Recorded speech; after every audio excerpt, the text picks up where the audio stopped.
October 31, 1921, Ashford County, rural Pennsylvania. The wind that night carried something more than the scent of dying leaves and wet earth.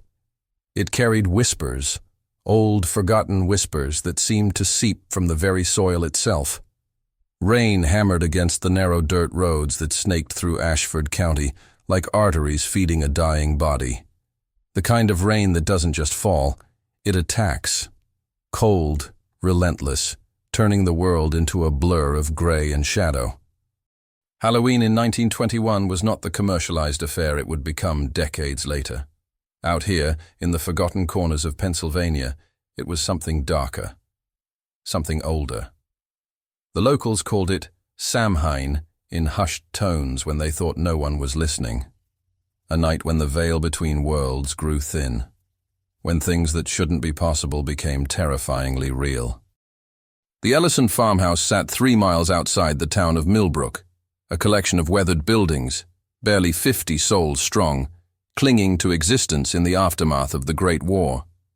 The house itself was a Victorian relic, all sharp angles and peeling white paint, surrounded by fields that had once been prosperous, but now lay fallow and forgotten. 2 stories of secrets, with windows that seemed to watch rather than reflect. America in 1921 was a nation trying to forget. The Great War had ended 3 years prior, but its ghosts lingered in every town, every family. Millbrook had sent 19 boys to the trenches. 7 came back. 4 of those 7 came back wrong, hollow-eyed men who jumped at sudden sounds and screamed in their sleep. The town had learned to live with loss, but it had also learned to live with silence. Questions were dangerous. Curiosity was punished. The winter of 1920 had been brutal. Crops failed. Livestock died. Children grew thin and hollow. By spring, desperation had taken root deeper than any seed. Old superstitions, the kind the church had tried to bury for generations, began to resurface. Offerings left at crossroads, symbols carved into barn doors, prayers whispered to gods whose names hadn't been spoken aloud in 200 years. And the Ellison family. They were different, always had been.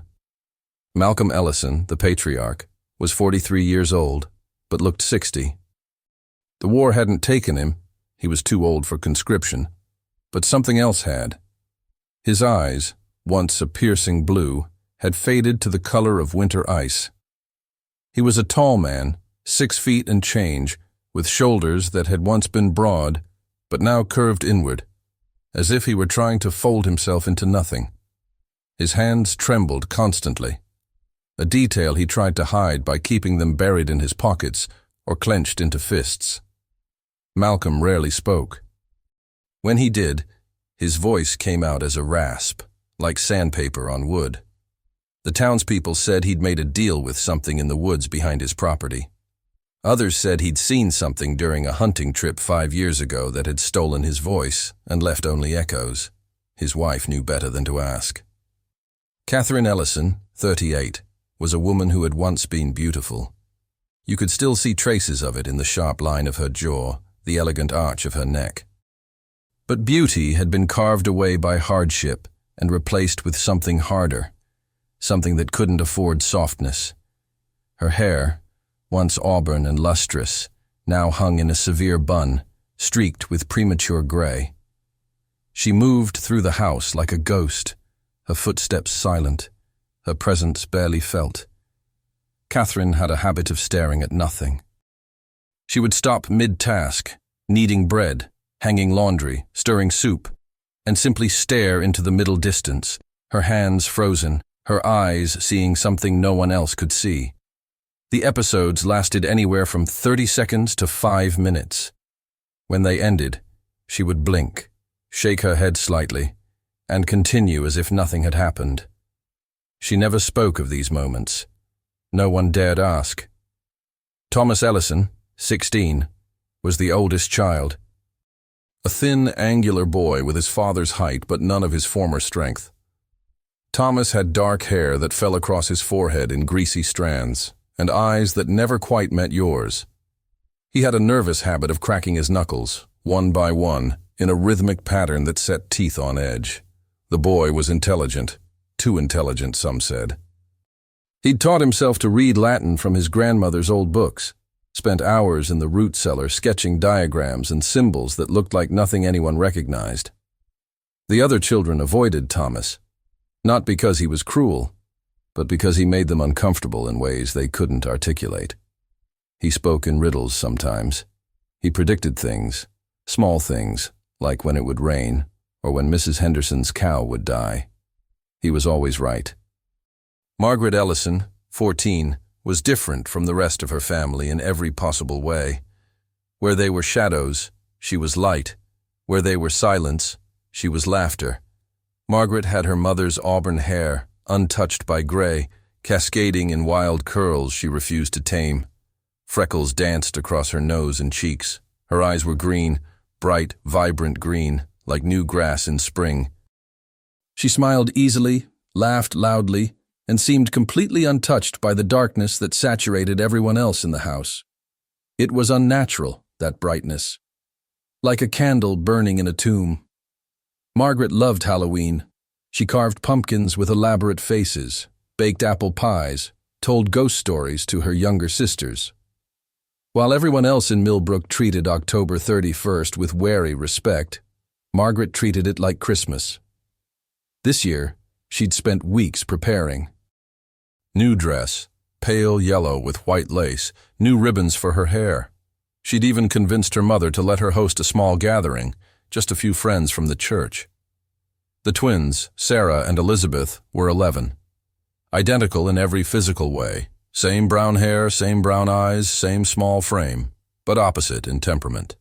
Sarah was quiet, obedient, always at her mother's elbow, learning to cook and clean and keep house. Elizabeth was wild, always covered in dirt, climbing trees, catching frogs, coming home with torn dresses and skinned knees. But lately, both girls had been acting strange. They'd started finishing each other's sentences, which wasn't unusual for twins. What was unusual was that they seemed to be having conversations no one else could hear. They would sit together, silent, staring at each other, and then both would suddenly laugh or gasp at the exact same moment. When asked what was funny or frightening, they would simply say, "You wouldn't understand." And finally there was Clara, 5 years old, the baby of the family. A pale, fragile child with white blonde hair so fine it was almost transparent. Clara rarely spoke, rarely played, rarely showed any emotion at all. She would sit in the corner of whatever room the family occupied, clutching a corn-husk doll that had no face, rocking slightly, humming tuneless songs under her breath. Catherine doted on Clara in a way she didn't with the other children. She would spend hours brushing the girl's hair, whispering to her, feeding her by hand even though Clara was perfectly capable of feeding herself. Malcolm wouldn't look at Clara at all. When the child entered a room, he would leave it. When forced to be in her presence, he would turn his back, his hands shaking more violently than usual. October had been unusually cold. Frost came early, killing what little remained in the gardens. By the third week of the month, ice formed on the water buckets every morning. The animals became restless. The Ellison's milk cow stopped producing. The chickens stopped laying. The old barn cat, a massive orange tom that had prowled the property for 9 years, disappeared without a trace. On October 15th, Malcolm found something in the north field. He'd gone out before dawn to check the fence line, and returned 3 hours later, his face the color of ash, his hands shaking so badly he could barely hold the reins of his horse. He didn't speak for 2 days after that. When Catherine finally cornered him, demanding to know what he'd seen, he only shook his head and said, "We should never have come here. This land, it's hungry." That was all he would say. On October 22nd, Thomas brought something into the house. Catherine was in the kitchen when she heard him come through the back door, his footsteps heavier than usual, dragging. She turned to find him standing in the doorway, covered in mud up to his knees, holding something wrapped in burlap. "What is that?" she asked. Thomas didn't answer immediately. He was staring at the bundle in his hands with an expression she couldn't read. Finally, he said, "I found it. Near the old stone circle." "What stone circle?" "The one in the woods, behind the cemetery plot." Catherine felt something cold slither down her spine. There was no cemetery on their property. The family plot was in town, behind the Methodist church. "There's no cemetery here, Thomas." "There is," he insisted. His eyes were glassy, unfocused. "It's old. Older than the house, older than the town. The stones are flat, and there are 7 of them in a circle, and in the middle—" "Stop!" Catherine's voice was sharp. "I don't want to hear this." But Thomas continued as if she hadn't spoken. "In the middle, there's a hole. Deep. I couldn't see the bottom even with my lantern. And this," he held up the bundle, "this was lying right at the edge. Get rid of it." "Mother, I said get rid of it." Her voice cracked like a whip. "Take it back where you found it. Now." Thomas stared at her for a long moment, then turned and walked back out into the rain. Catherine watched through the window as he disappeared into the tree line, the bundle clutched against his chest. He didn't return until after dark. When he did, his hands were empty, but his eyes were worse. Darker. Like he'd seen something in those woods that had reached inside and rearranged his soul. That night the twins woke screaming. Both of them, at exactly the same time, sitting bolt upright in their shared bed, mouths open, releasing identical shrieks that brought the entire household running. By the time Catherine reached them, they had stopped. They sat in bed, eyes wide, staring at the window. "What did you see?" Catherine demanded. Sarah turned to look at her mother. Her voice was flat, emotionless. "Nothing. We saw nothing." "And why did you scream?" Elizabeth answered this time, her voice identical to her sister's. "We didn't scream. I heard you. The whole house heard you." The twins looked at each other, then back at their mother. In perfect unison they said, "We didn't make a sound." October 31st. The morning Halloween dawned cold and gray. The rain had finally stopped, but it left behind a thick fog that clung to the ground like a burial shroud. Visibility was reduced to perhaps 20 feet. The world beyond that was just white void, as if the farm existed in a bubble, cut off from everything else. Malcolm didn't come down for breakfast. Catherine found him in the bedroom, sitting on the edge of the bed, fully dressed, but not moving. Just sitting, staring at the wall. "Malcolm." No response. "Malcolm, you need to eat." Still nothing. She touched his shoulder, and he flinched violently, nearly falling off the bed. When he looked at her, she barely recognized him. His eyes were wild, panicked, the eyes of a trapped animal. "We have to leave," he whispered. "Today, now. We have to pack what we can carry and go." "Go where?" "Anywhere. It doesn't matter. Just away from here." "Malcolm, we can't just—" "It's her." His voice broke. "It's always been her. Since the day she was born. Since before that even. Catherine, you have to believe me. We made a mistake. A terrible mistake. And tonight—" "Stop it." Catherine's voice was ice. "Stop this nonsense right now. You're frightening me." Malcolm grabbed her arm, his grip painful. "Good. You should be frightened. You should be terrified. Because tonight, when the sun goes down, when the veil is thinnest, they're going to come. And they're going to collect what we owe them." "What are you talking about? Who?"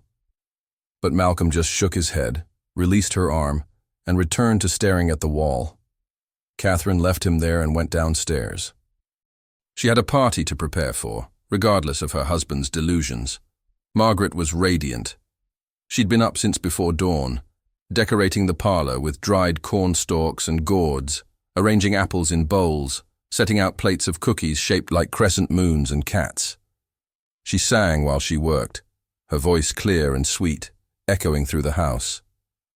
Catherine watched her daughter and felt something she couldn't name. Not quite fear, not quite sadness. Something in between. Looking at Margaret was like looking at someone through water. You could see them, but they were distorted, not quite real. "Mama, stop staring," Margaret laughed. "You're making me nervous." "Sorry, dear. You just look so grown." "I'm 14, Mama. Practically an adult." "Yes," Catherine murmured. "Practically." Thomas spent the day in the barn, doing what Catherine didn't know and didn't ask. The twins helped their sister with preparations, moving like shadows, speaking only to each other in whispers. Clara sat in her corner, rocking, humming that tuneless song. At 3 o'clock, the first of Margaret's friends arrived. Emma Richardson, daughter of the town butcher, a plump, cheerful girl with apple-red cheeks and a laugh that could wake the dead. Then came Mary and Ruth Parker, sisters, both thin as rails with matching blonde braids. And finally, Samuel Pritchard, the preacher's son, who stammered when he spoke and turned red every time Margaret looked at him. They gathered in the parlor, playing games, eating cookies, telling stories. Normal. Everything was so desperately, aggressively normal. Catherine stood in the kitchen, listening to the sound of teenage laughter, and wondered why it sounded like screaming. The fog hadn't lifted all day. If anything, it had grown thicker as the afternoon wore on. By 4:30, when the sun should have been visible on the horizon, there was only grey. A uniform, suffocating grey that pressed against the windows like something alive. Malcolm came downstairs at 5. He'd put on his good suit, the one he wore to funerals. His hair was combed. His face was shaved. He looked like a man preparing for an execution. He went directly to the parlor, where Margaret and her friends were bobbing for apples. Without a word, he walked to his daughter, placed both hands on her shoulders, and kissed her forehead. It was a goodbye. Everyone in the room felt it. "Papa?" Margaret's voice was uncertain for the first time all day. Malcolm didn't answer. He simply turned and walked to the front door. He stood there, hand on the knob, his entire body rigid. "Malcolm!" Catherine called from the kitchen. "Where are you going?" He opened his mouth to answer, but no words came out. Instead, he made a sound, a low, keening whimper that raised the hair on the back of everyone's neck.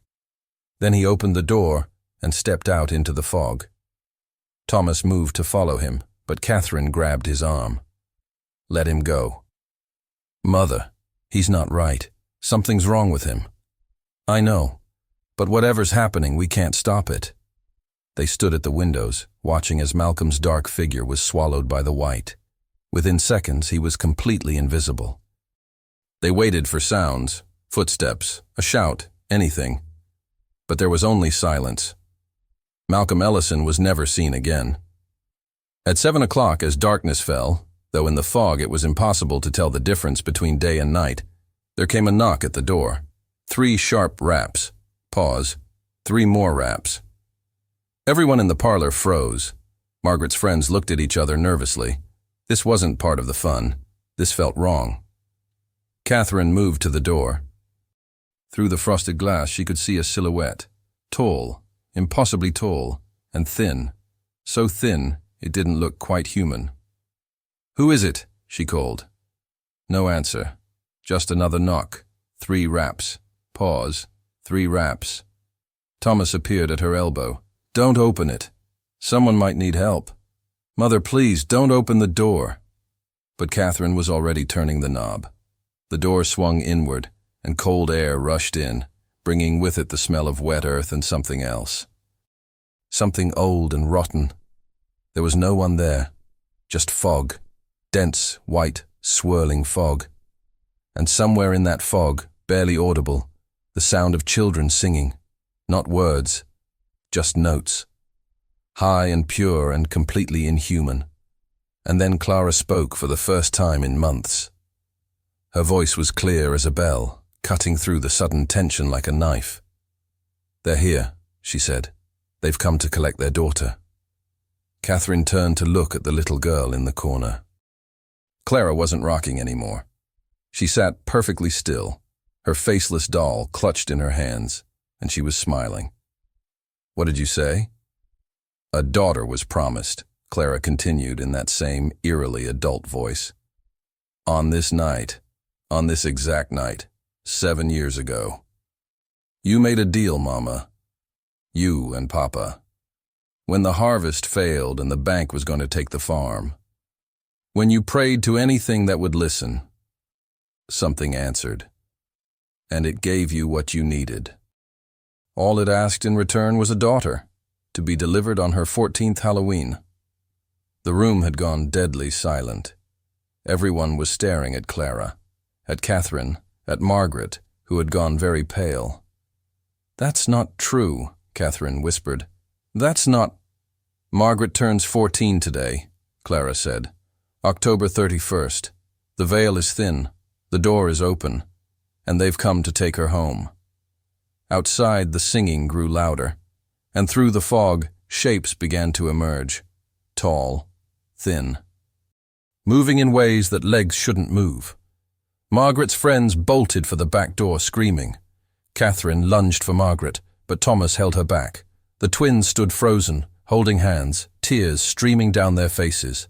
And Margaret, beautiful, bright, laughing Margaret, stood in the center of the parlor, understanding finally dawning on her face. She looked at her mother, and in that look was betrayal, terror, and a terrible, final understanding. "Mama," she whispered. "What did you do?" The shapes reached the porch. The front door, which Catherine had forgotten to close, swung wider, and the singing, that horrible, beautiful singing, filled the house like a flood. October 31st, 1921, 7:13 p.m.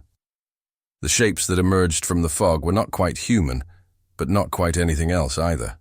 They stood 7 feet tall, maybe more, with limbs that seemed to have too many joints. Their skin, if it could be called skin, was the color of moonlight on water, translucent and shimmering. Through it, you could see things moving underneath, not organs, something else. Something that looked like roots or veins, pulsing with a sickly phosphorescent glow.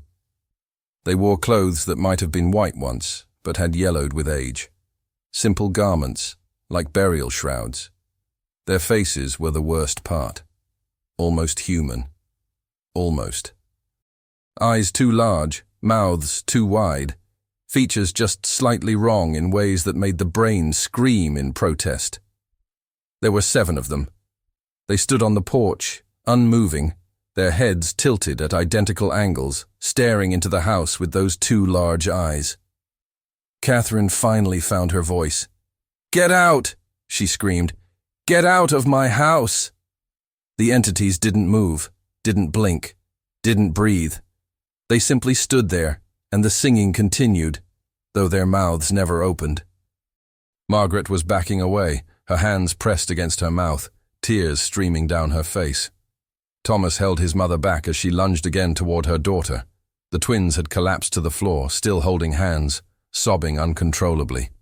And Clara, little pale Clara, rose from her corner. She walked forward with perfect posture, her faceless doll dangling from one hand, and stopped directly in front of the entities. She was so small compared to them. A tiny, fragile thing. But she showed no fear. "She's ready," Clara said in that adult voice that didn't belong to a 5-year-old. "The 14th year has passed. The debt is due. You may collect what was promised." "No!"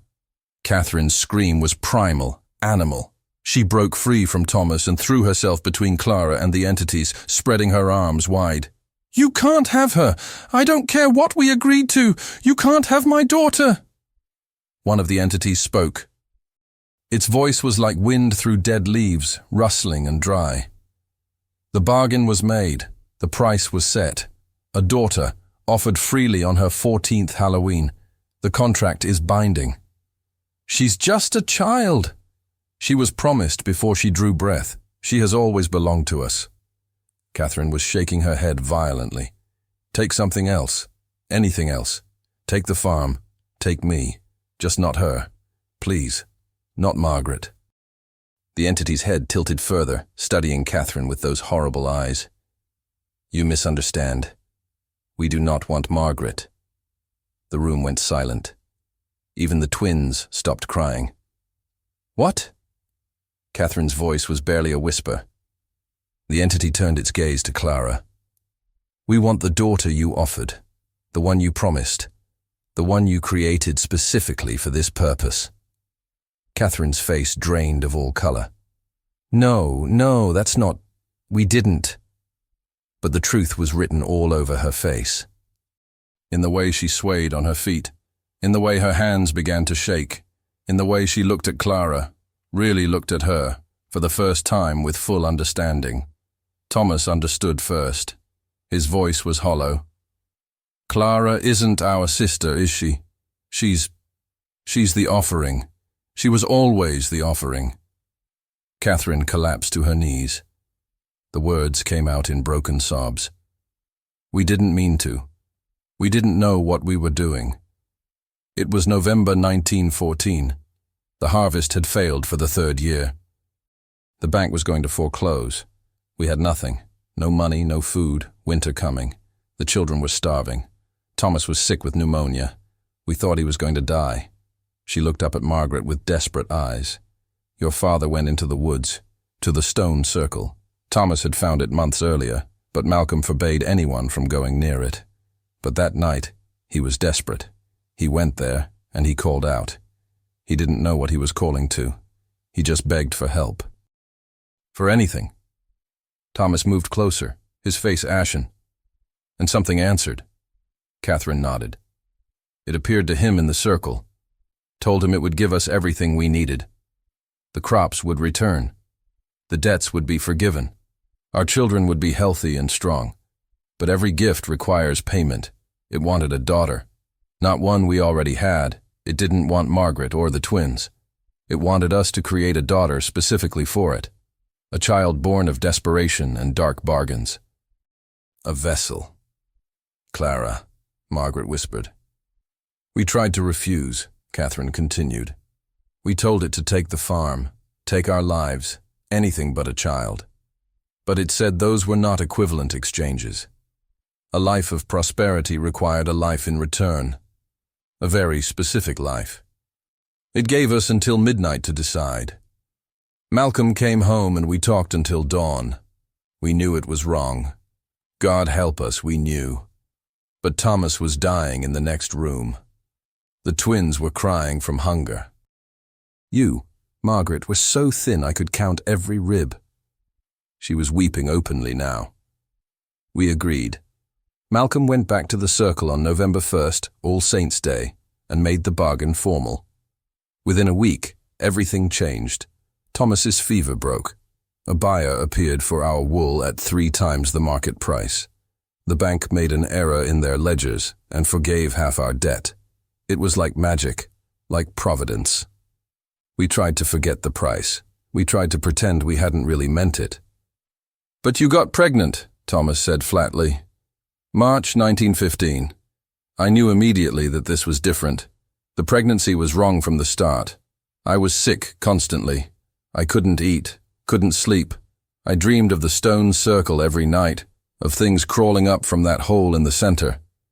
When Clara was born, October 31st, 1916, she came out wrong. She didn't cry, didn't make a sound, just stared at me with those pale eyes. And I knew, God help me, I knew what she was." Margaret was backing away, shaking her head. "You created a person, a living person, just to give her away." "She's not a person," Clara said calmly. Everyone turned to look at her. The little girl's face was serene, almost peaceful. "I've never been a person. I'm something else, something in between. I exist only to fulfill the bargain. I've always known what I am, what I'm for." The entities hadn't moved, hadn't reacted. They simply waited, patient as stone. "Where's our father?"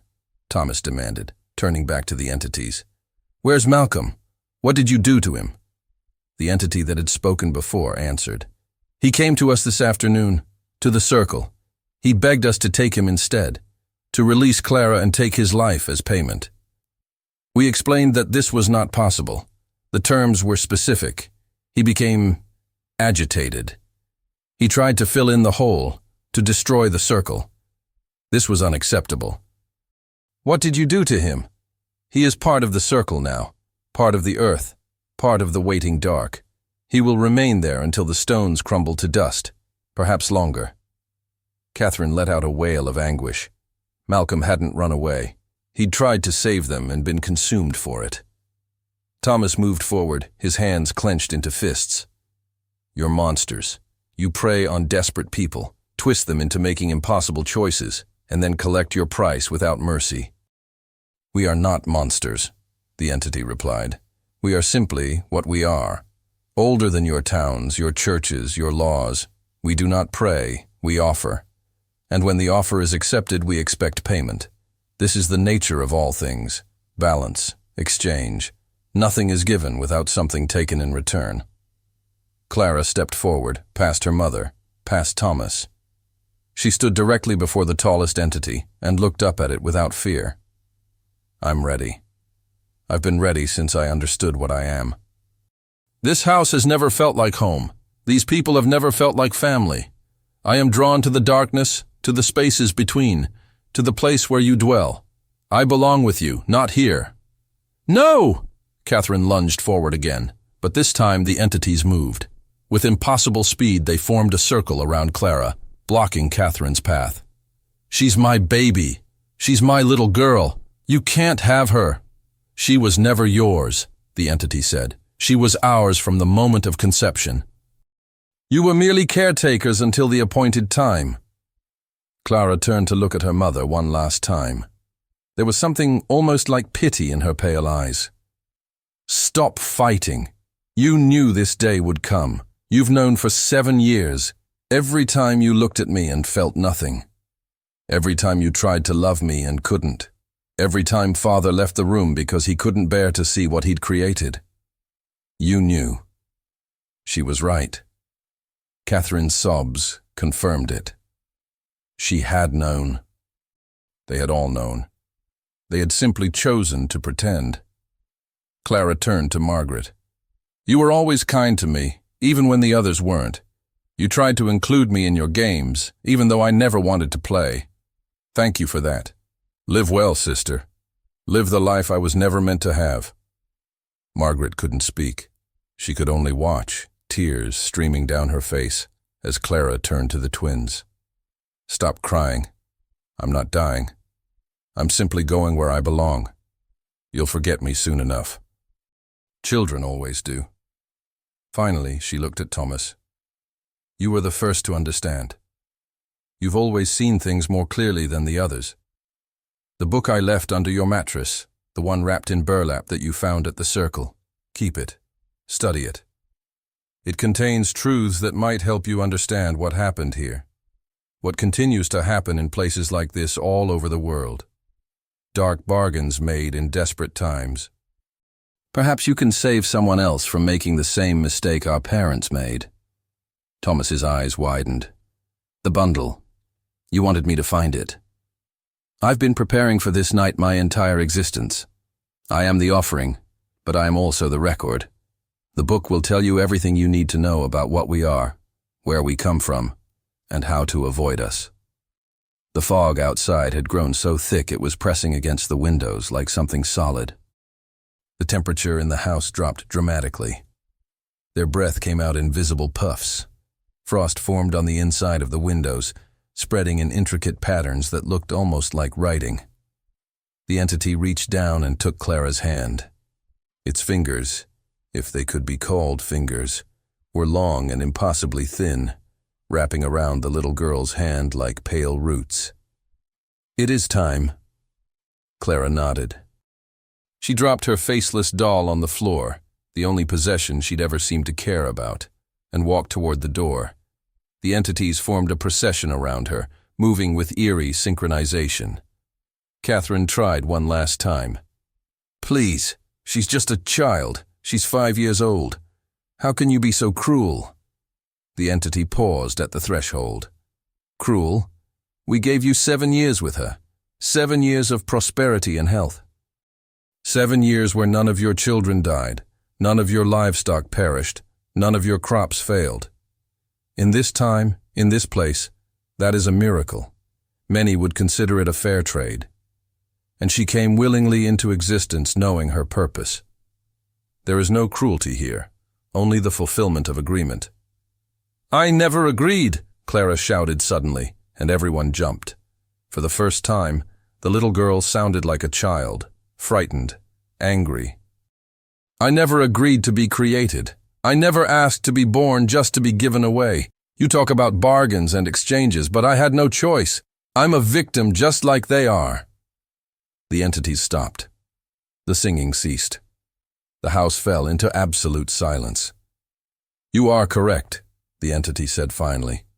You did not choose this, and so we offer you a choice now. Come with us willingly, and your family will continue to prosper. We will bless this house for 3 generations. Your nieces and nephews will be healthy. The farm will thrive. The Ellison name will be remembered with respect, or refuse, and the bargain is void. The 7 years of blessing will be reversed in a single night. Everything we gave will be taken back, with interest. Your brother Thomas will sicken and die before dawn. The twins will follow before the week is out. Margaret will waste away by Christmas. Your mother will lose her mind. And this farm will burn to foundation stones before spring. Clara stood frozen, her small body trembling. The weight of 7 lives rested on 5-year-old shoulders. Catherine whispered, Baby, don't listen. We'll find another way. There is no other way, Clara said quietly. She squared her tiny shoulders and looked up at the entity. I'll go. Not because I want to. Not because it's fair.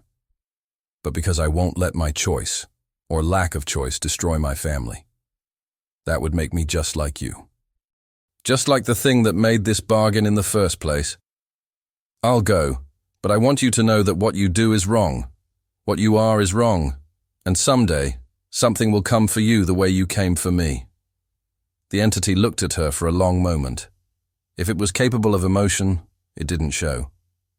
Perhaps that day has not yet come. It is time. Clara took one last look at the house, at Margaret sobbing against the wall, at Thomas, his face a mask of guilt and rage, at the twins huddled together on the floor, at her mother, broken and hollow. Goodbye, she said simply. Then she walked out into the fog. The entities followed. Within seconds they had been swallowed by the white. The singing resumed, fading gradually, growing more distant, until finally it stopped altogether. The fog began to lift. By 8 o'clock the sky was clear. Stars emerged, sharp and cold. The temperature rose to normal autumn levels. The house was silent except for the sound of Catherine's weeping. They found Malcolm 3 days later, or what was left of him. His body was embedded in the earth at the center of the stone circle, as if the ground had opened and swallowed him whole, then closed again with only his face visible. His eyes were open, staring at the sky. He was still alive, technically. His chest rose and fell, but he would never speak again, never move again. He existed in a state between life and death, trapped in the earth, aware of every passing second for the rest of his days.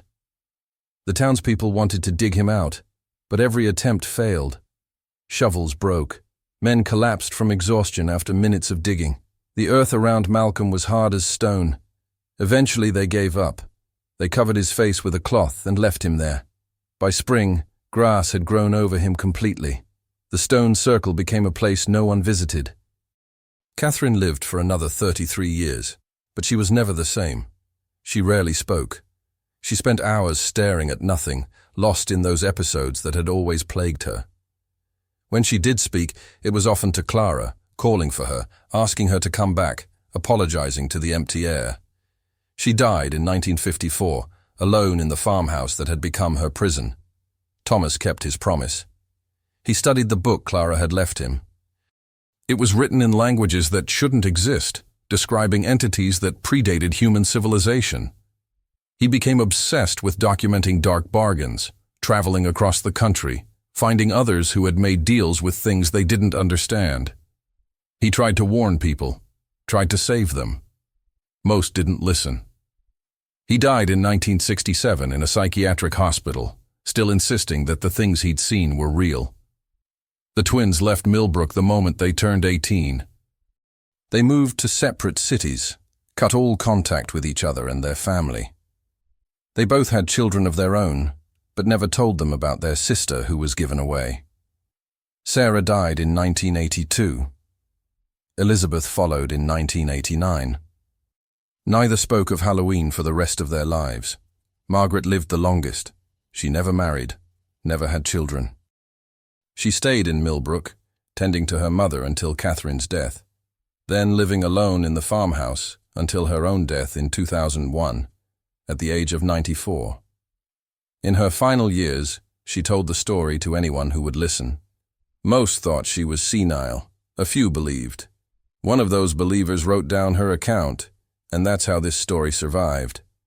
The Ellison farmhouse still stands, though it's abandoned now. Local teenagers dare each other to spend the night there on Halloween. Most don't last more than an hour. They report hearing singing, seeing a small, pale girl standing in the corners, holding a faceless doll, feeling small hands tugging at their clothes in the dark. And in the woods behind the property, if you know where to look, you can still find the stone circle, 7 flat stones, arranged in a perfect ring, with a deep hole in the center that seems to go down forever. On quiet nights, if you stand at the edge and listen carefully, you can hear something moving down there in the dark. Something patient. Something that has all the time in the world. Because the thing about dark bargains is that they're never really over. They echo through generations. They leave scars that never heal. They create ghosts, some supernatural, some all too human, that haunt the living long after the original sin has been forgotten. The Ellisons learned this truth too late. They learned that some prices are too high to pay, that some gifts come with strings attached that strangle you slowly over years, that desperation can make you agree to anything, but it's your children who pay the price. Clara paid that price on October 31st, 1921. A 5-year-old child, created specifically to be given away, walking into the fog with creatures that should not exist. An offering fulfilled, a debt collected, a family destroyed. And somewhere, in a place that exists between here and there, between then and now, between life and death, Clara exists still. Not suffering, exactly. Not happy either. Just existing, eternal, unchanging. Forever 5 years old, forever walking through mist, forever singing that strange, high, beautiful song. If you listen carefully on Halloween night, in places where the veil is thin, you might hear it too. And if you do, walk away. Don't make bargains with things you don't understand. Don't promise children you haven't conceived. Don't trade tomorrow for today, because the bill always comes due. And when it does, it's your children, innocent, blameless, unprepared, who will pay in full. In 2024, a film crew visited the Ellison farmhouse to make a documentary about the legend. They interviewed the few remaining locals who remembered the story. They explored the stone circle. They set up cameras in the house overnight on Halloween. At 7:13 p.m., all the equipment simultaneously failed. When the cameras came back online 3 hours later, the footage showed nothing but static. But in that static, if you adjust the contrast just right, you can see shapes. 7 tall, thin shapes, standing in a circle. And in the center, barely visible, a small girl with pale hair, holding a faceless doll. The crew never returned to Millbrook. 2 members developed severe psychological problems afterward. One disappeared entirely and has never been found. The farmhouse stands empty. The circle waits in the woods, and every Halloween, the fog rolls in thick and white, and somewhere in that fog, children sing. The Ellison family learned a truth that every generation must learn again. There are things older than us, things that exist in the spaces between what we believe and what we fear, Things that offer gifts with prices we don't understand until it's too late. And sometimes, on dark October nights when the veil grows thin, those things come calling. Make sure you have nothing they want. Make sure you've promised nothing you can't bear to lose. Because in the end, they always collect. Always. The end.